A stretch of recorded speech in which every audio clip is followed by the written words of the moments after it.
Hi bees! Welcome back to my channel. In today's video, we're going to be talking about how I passed my pathophysiology class. I know that this is a topic that is up in the air all the time with nursing students. Pathophysiology is one of the hardest classes that you're going to be taking in nursing school. Not the only one, but one of the hardest classes in nursing school, because not only are you looking at the body from a normal state, you're actually looking at the body from a disease state, and there's a lot of findings and a lot of manifestations with different types of diseases.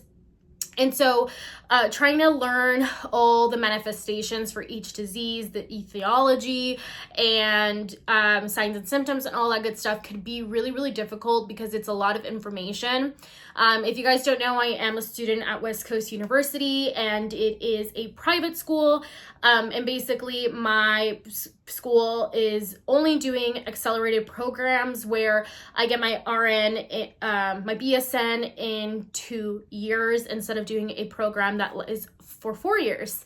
So I am on a 10-week term, and every 10 weeks we change classes. So I am in a very fast-paced environment, and it is a lot harder for to be an accelerated program and be told that you have to grasp all this information in 9 weeks or in 8 weeks, and then take the final week 9, and then transition to a new class. So we are very fast-paced, and I feel like I did a really good job with time management. And I was not just taking that one class, I was taking, I believe, another class at the same time. So most of you guys are probably not going to be taking that one class, but if you are, even better for you guys, because your whole schedule is going to be revolving around this one class, and that's even better than having to take another class with it. So I'm going to be sharing my tips and tricks on how I passed, my study methods, and what helped me organize. I may have discovered it later in the term, but it worked for me and it was amazing. I'm also going to be providing you guys a lot of links in the description down below, so definitely take advantage of those links because I will be referring to them throughout this video. So let's get right into it. Where your class actually starts, when your Canvas becomes available to you with your new updated classes and you're able to get access to your syllabus, I highly recommend for you guys to print out your syllabus and put it in a folder. It has helped me already for 2 terms. I'm using it this term, which is my nursing core, and I used it for last term. And it worked amazing because I'm able to physically feel and touch the paper and see it and know exactly what I'm doing on a week-by-week basis and what is expected of me, what are my homework assignments. Also with that, I highly recommend you guys to invest. It doesn't even have to be an expensive planner. You guys can go to Dollar Tree, you guys can go to Dollar General, you can go on Amazon, buy like a $5 one, a $1 one. As long as you have a planner, I highly recommend it because it is so gonna be important for your pathophysiology class and you being able to time manage and organize your schedule as much as possible. Like I said, my program was an accelerated program, so we were expected to know all this information in 9 weeks because, well, technically 8 weeks, because week 9 we would take our final. So in 8 weeks, we're compacting 3 months worth of information into just 8 weeks. And then we're compacting 4 years of information in 2 years to get my BSN. So it is very fast paced, and time management was super crucial for me. And you have to start before your actual first day. So what I did is I actually used 2 different planners. I used a digital one and I also used a physical one. My digital one, I would keep it on my iPad, and if you guys don't have an iPad, I highly recommend you guys to invest in one. I know that it is very expensive and it may not be necessary, but for me, it was my best friend because of the app that I actually used in nursing school, which is GoodNotes. GoodNotes was my best friend, but we'll get into that in a little bit. So in GoodNotes, I'm able to download my planner in there and make edits, use different colors, and assign each class a different color. And that way I know visually, hey, purple is for pathophysiology, green is for critical thinking. And so that way I'm able to organize my schedule and make it look nice and neat. Now, if you are unable to afford a iPad, then no worries. Stick to your physical planner, stick to your physical notebook, whatever works best for you and your budget. But if you're able to invest in an iPad, I highly recommend it, because this is what helps me a lot to stay minimize, have all my documents, all my notebooks in one device, instead of having a million laying around, like 4 or 5 notebooks of just information. And I easily get overwhelmed, and I like having just one thing where all my information's on there. Also, if you don't want to print out your syllabus for your class, you can also just download it straight into the GoodNotes app, and it works. I also think that GoodNotes is $8.99, and it's like a one-time fee. You don't pay monthly, and it is 100% worth the price that it is. I've had Procreate, I've had Notability, but I always go back to my tried and true of GoodNotes, and it has been my method of taking notes for over over 6 months now. So I love it. It's amazing. You want to organize your entire semester or weeks into this planner. You will take probably an entire day trying to organize and schedule out everything, because not only are you writing down all your assignments for the weeks or for the months, you're writing down what is due what day and how you're going to completely organize your schedule based on the different days that you have your classes and when that assignment is due, or when you have time to study, because you have to remember that you have to create a time slot where you can study for an hour, 2 hours minimum for the class. Pathophysiology is not one of those classes where you can just study for 30 minutes and get by. I was very exaggerated because I'm one of those people that take a long time for information to stay in my brain. I would study about 8, 9, 10 hours a day on campus. And yes, that is super exaggerated. No, you do not have to do that. I did it personally because this was my first in-person class since 2019, and so I didn't know what was the best thing for me, and I also was studying in a group at the time, so I didn't know what worked best for me, but we'll get into that in a little bit. I hope I'm not too jumbled up. You would want to put everything on your syllabus into your calendar. Organize everything, highlight everything, and make it organized. That way, by day 1, you already know the expectations that professor is going to have of you. Remember, professors are not going to chase after you. They're not going to go and be like, hey, Bree, you forgot this assignment. You need to be turning it in and uploading it by Sunday at 10 p.m. at night. No, that is your responsibility, and no one's going to be chasing after you, only yourself. So you have to be on top of yourself. There's no excuses in nursing school, because you are responsible for 100% of your work.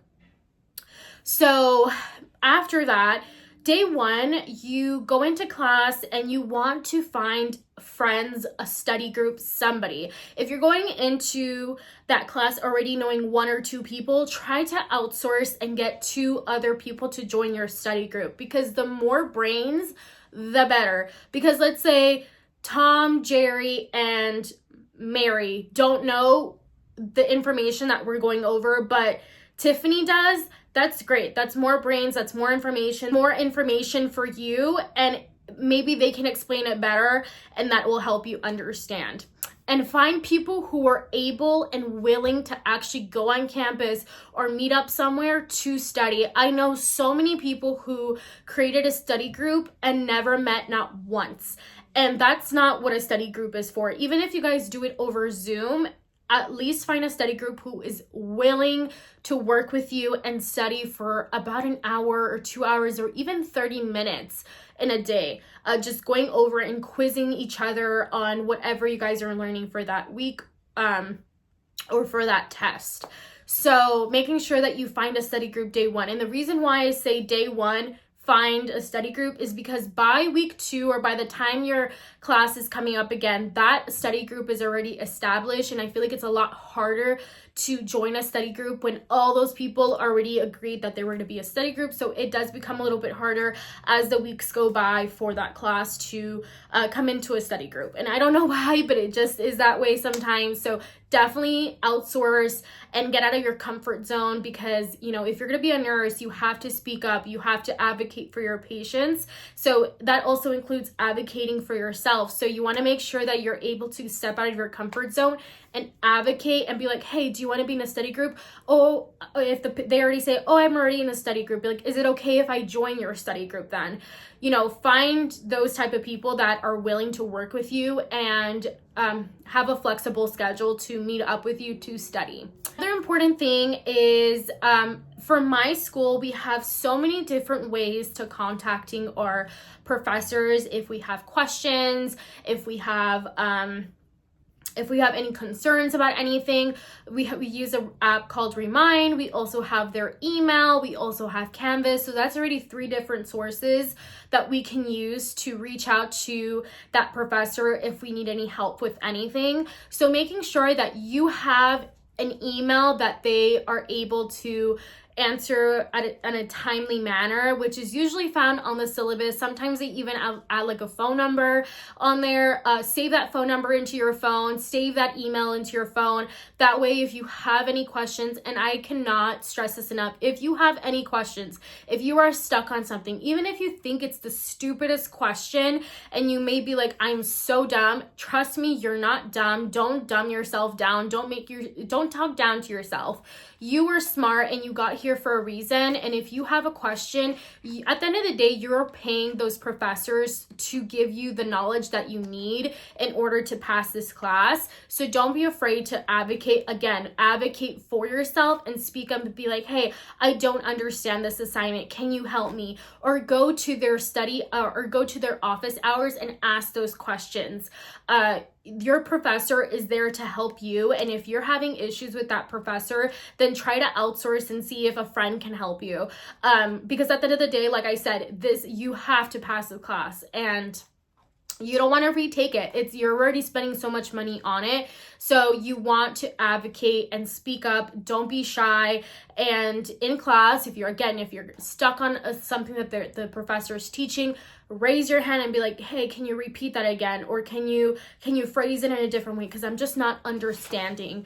Then do that, because it is so important to understand the material, because just because you ignore it doesn't mean that it probably will come up in a test. So it will come up in a test. Just know that.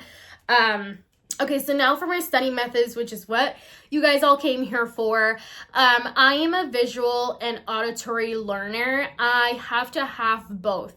I cannot just have somebody talk to me and explain something to me. It's not going to work. It's going to go in one ear and out the other ear. So if you're like me who needs both, or even if it's just visual, then I highly recommend you guys to check out this YouTube channel. Her name is P. She used the exact same textbook that I did for my nursing school, for my pathophysiology class. I'll leave her video linked down below. She has a bunch of videos on pathophysiology, and I really, really liked her as a outsource of more information. So if I didn't understand something, she had a whole video. She has videos on all the chapters for pathophysiology. I'll also leave the link down below on what textbook that I used in the class, just to make sure that you guys are using the correct, if this could be a way of a source for you, because I know that different schools use different textbooks, but this is the textbook that we were using, which like I said, I'll leave it linked down below, or add a little picture, whichever. So I really liked watching her. If you guys are my OGs, you know that I also used P for physiology, and she was amazing. She helped me out, and again, she's probably the only reason why I passed that class, because I was actually online at the time, and I hate reading out of textbooks. They're not my cup of tea, and so it's so boring for me just to sit there for hours and hours and hours trying to dissect what this textbook is giving me, and it's not helping. So she helped me a lot to avoid reading a textbook. Now, I'm not saying that you guys should not open up a textbook. You definitely should, but for me, it's just it was so much easier just to use her videos, and then as well as my professor's slides and study guide. So now I'm going to talk to you guys about how I organized my notes. So in class, I would take notes, but as you guys know that in class, at least for me, my class was about 3 hours long, and just sitting there for 3 hours straight, the professor's going to be talking quite fast because there's going to be a lot of things to, you know, kind of compress down into those 3 hours. And so it was really hard to write down all the information that she was giving me. Some things I really just skipped, and I'm like, oh, that's something really important that I need to write down. But then she says another important thing, so I write down the second thing that I actually grasped and then forgot about the other thing. So this is where GoodNotes again comes into play. Also, I'm not sponsored by GoodNotes. Like, I genuinely love GoodNotes. So on GoodNotes, there's a thing on there that you're able to take notes, and let's say you're on a specific page.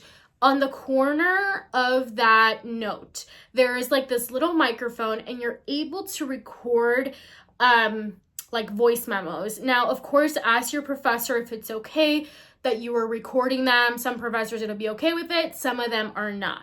But whichever way you know that there is that source there to use to voice record your professor, and let's say that they're talking too fast and you're not able to write down fast enough, you can easily click record, and then later at home, you're able to rehear it and actually write decent notes on what they were talking about, and probably even look for further information or further explanation in your textbook or on their PowerPoint slides. So for some reason, I'm not able to screen record my iPad screen.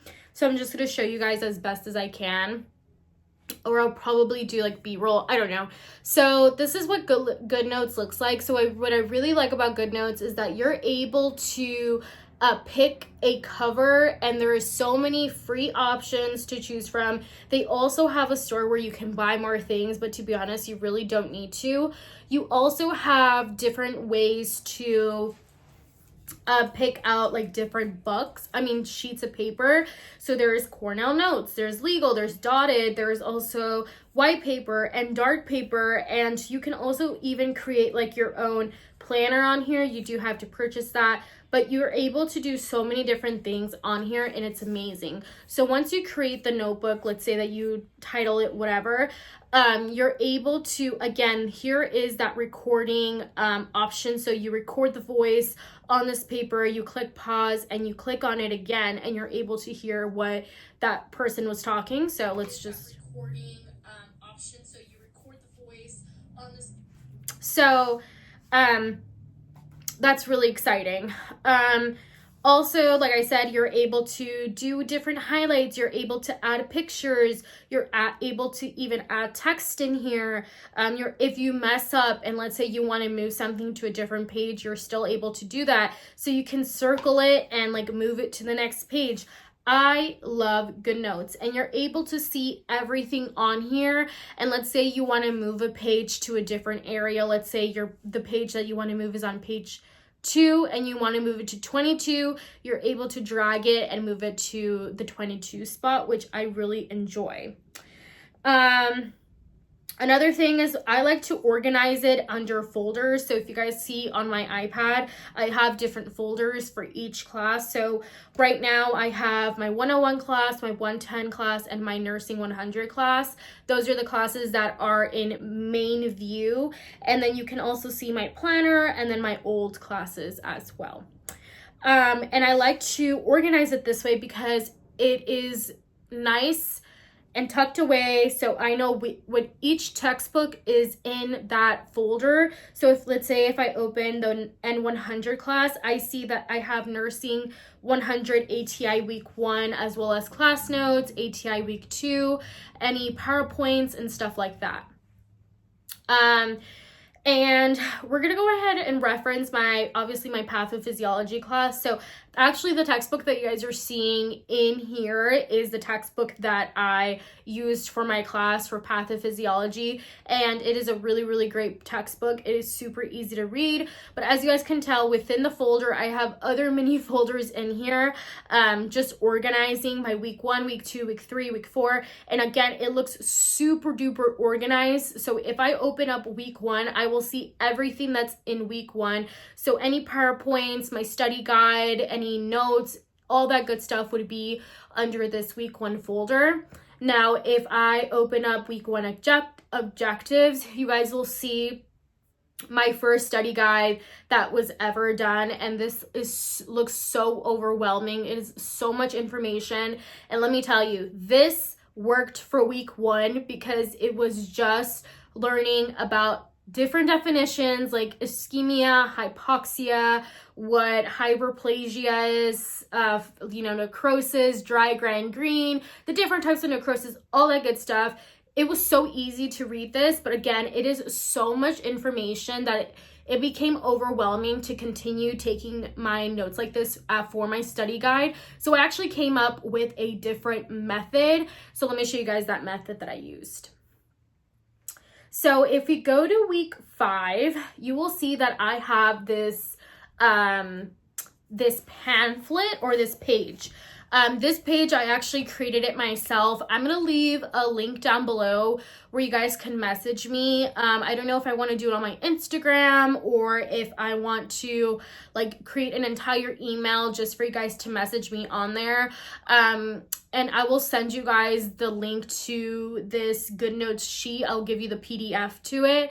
And you guys will see that it is super helpful to stay organized, because on here you will see that in the main header I put disease, because again, this class you're looking at everything from a diseased state, so you will put the disease name on the very top. It also has any risk factors, signs and symptoms, diagnosis and labs, medications and management, as well as a little sticky note on the bottom that says other. So let's say that there's something on your notes that you want to add, but let's say it doesn't fit under any of the other categories, you can easily put it under that little sticky note.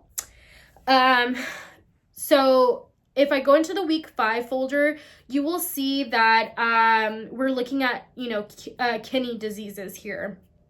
So the first one is renal agenesis and hyperplasia. You will see that I used my study guide as much as possible, the outline of the page, because it really did help. Like when I tell you, having it super organized like this, I've never had anything easier in my life to read.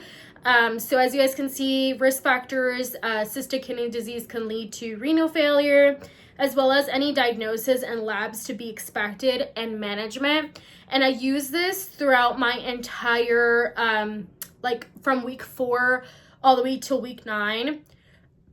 I used this outline because it helped me. I really wish I would have made it sooner, but I had gotten a pretty low score on my midterm. I was not happy with it. I was not productive. I did not study the way I was supposed to, and it was because my study notes were all over the place. And when I tell you, having this like this really helped because it organized everything. I think I probably would have gotten a better score in the class if I would have used this to begin from the very beginning of the class. So as you guys can see, I used it throughout all the pages, the different types of diseases in kidney disease. So it was really helpful. Like I said, I will leave probably an email, or you can I'll probably put it on my Etsy or something. I don't know what I'll do, but I'll add it somewhere, but it will definitely be in the link down below that you guys can get access to it. I enjoyed it so much. All you really have to do is copy the page and reuse it. So once you get that first outline, copy it, save it in your files, and every single time you want to add it, you add it again. Okay, I don't know what happened, but my camera got really full in storage. So yeah, that is what really helped me in pathophysiology, was to stay organized, time manage, study 2 hours minimum a day, create flashcards, create a study group, and use the template that I personally used. And that's how I became extremely successful in my pathophysiology class. Now it only worked for pathophysiology class for that template, but you will find so much success with it. I promise you. I found great success in mine. And so I am actually using a different type of study method in core.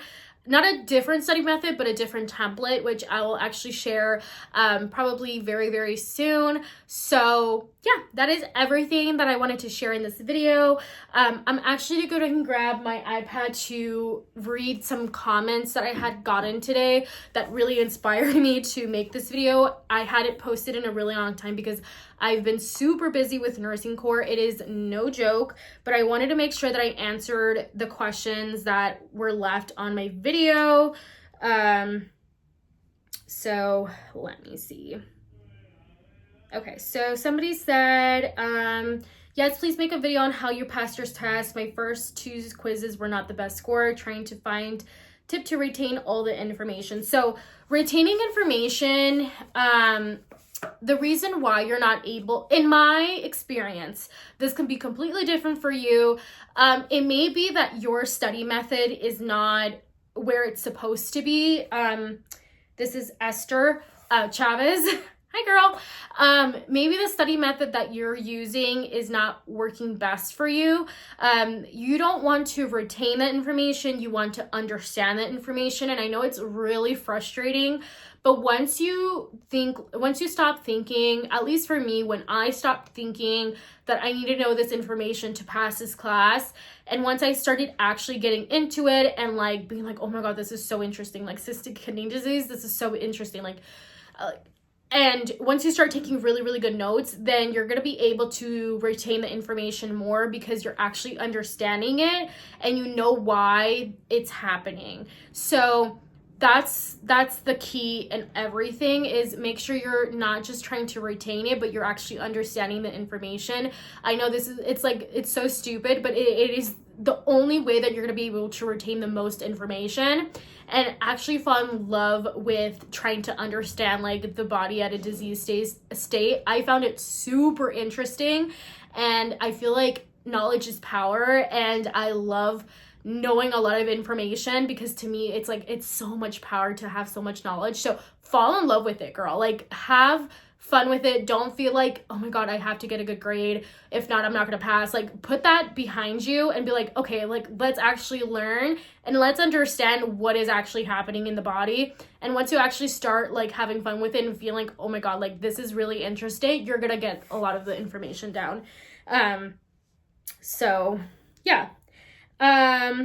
Also from Esther, she posted it or commented on another video that I had. She's like, hi there, you mentioned you're starting core next term. How is that going so far? I'm planning on taking patho this term and core next term. So nursing core is different. It is going great. I'm currently passing all my classes. I really don't even know how, but I guess once you actually start, like I mentioned, once you actually start having fun learning information and not just trying to retain it, but actually try to study it and understand it, it becomes so much funner. But at the same time, you in the back of your head, like I said, like you feel like you have to know it because you have to pass the class. And for me, I'm spending lots of money being in this nursing program, and I don't regret it, not one bit, but it is really challenging at sometimes because I'm taking 3 classes. I'm taking on Mondays I am on campus for about 9 hours. On Friday I'm on campus for 10 hours, and those are on Monday I take 2 classes, and then on Fridays are my clinical days. And so trying to balance all that stuff is really, really hard. And if you time manage properly before starting core, you're gonna do fine. I feel like the reason why I'm doing such a good job is because I had to suffer really, really bad in pathophysiology trying to actually organize everything and time manage and actually put school first before everything else. It is really, really hard for me sometimes, and sometimes I do slack, and unfortunately like that just holds me back from actually being able to give myself a break when I need to.